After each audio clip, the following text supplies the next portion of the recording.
सद्गुरु महाराज की जय।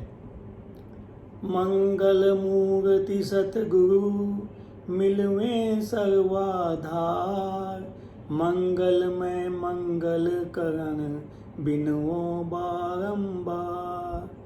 धन्य धन्य सतगुरु सुखद महिमा कही न जाय, जो कछु कहूँ तुम्हारी कृपा मोते कछु न कहाय। मंदिर की व्यवस्था कब से हुई, कब से बने मंदिर और क्यों बने? प्राचीन काल में गुरुकुल होते थे और गुरु आश्रम होते थे। गुरुकुल में बच्चे विद्या अर्जन करते थे और गुरु उन्हें विद्या देते थे। उस टाइम में ज्ञान, ध्यान, सामाजिक व्यवस्थाएं और युद्ध के लिए उनको सब कुछ सिखाया जाता था और उनको एक सभ्य नागरिक बना के मतलब 25 साल की उम्र तक में उनको भेज दिया जाता था, जिससे वो अपना जीवन अच्छे ढंग से गुजार सकते थे और 25 साल तक वो ब्रह्मचर्य जीवन भी जीते थे और गुरु की सेवा करते थे और उसके बदले में ज्ञान, ध्यान, पढ़ाई लिखाई और उस टाइम की जो जो व्यवस्थाएं थी, युद्ध की कलाएं सीखना आदि सब व्यवस्थाएं वो करते थे। उसी तरह से गुरु आश्रम होते थे। गुरु आश्रम में भी बहुत सारे शिष्य रहते थे, वहीं रहते थे और ज्ञान, ध्यान और शिक्षा दीक्षा लेते थे और अपने अंदर ही अंदर अनुभव प्राप्त करते थे और नई नई खोज करते थे। ये हमारे ऋषि मुनियों की ही खोज है कि सूर्य ग्रहण कब होगा, चंद्र ग्रहण कब होगा और क्या क्या उस टाइम में कितनी मतलब सूर्य से लेकर धरती की दूरी है। ये सारी चीज़ें वो अपने ज्ञान ध्यान के बल पे बताते थे, क्योंकि नासा को तो पैदा हुए अभी 200 साल भी नहीं हुए हैं और हमारा ऋषि मुनियों का इतिहास बहुत पुराना इतिहास है। तो हमारे जो ऋषि मुनि और जो हमारे सब साधु संत जो थे वो ध्यान ज्ञान द्वारा सारे ब्रह्मांड की खोज करते रहते थे और वो सब अपनी भाषा में बताते रहते थे।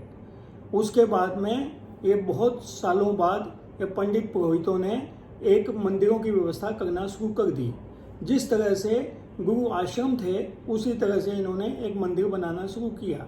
गुरु आश्रम में जब किसी गुरु का निर्वाण हो जाता था तो उसकी समाधि बना दी जाती थी और समाधि के ऊपर उसकी फोटो या कोई उनकी स्टेचू बना के रख दी जाती थी, जिससे ये मालूम पड़ सके कि कौन से गुरु की ये समाधि है।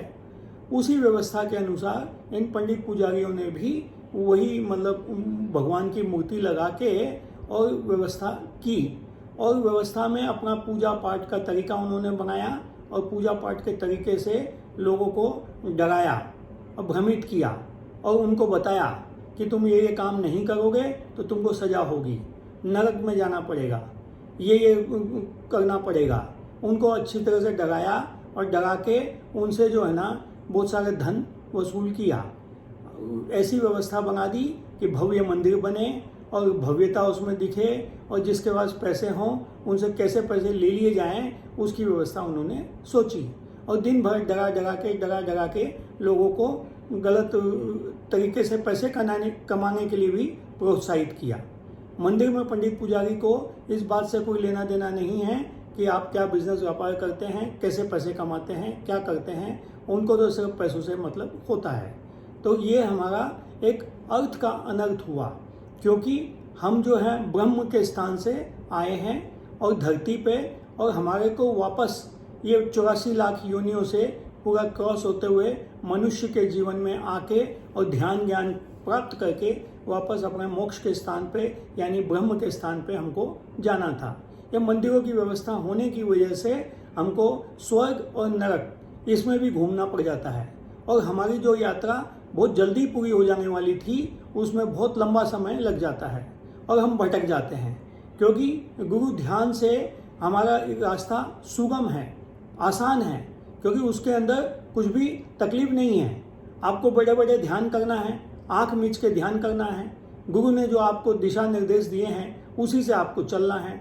इसमें किसी भी तरह का कोई खर्चा नहीं है और कहीं मन को भ्रम में लाने की जरूरत नहीं है और ये सब करते करते एक न एक दिन आप जरूर ब्रह्म के स्थान पे यानी मोक्ष को प्राप्त करेंगे और हमारा रास्ता जो है ये मंदिरों की वजह से, पंडित पुजारियों की वजह से इतना लंबा हो जाता है कि हम भटक जाते हैं कि हम आए कहाँ से थे, हमको जाना कहाँ है। इसलिए गुरु ध्यान बहुत अच्छा होता है और उसी पर कोशिश करना चाहिए। इसमें आवश्यकताएं सीमित हो जाती हैं और आदमी को सुख शांति प्राप्त होने लगती है। सद्गुरु महाराज की जय।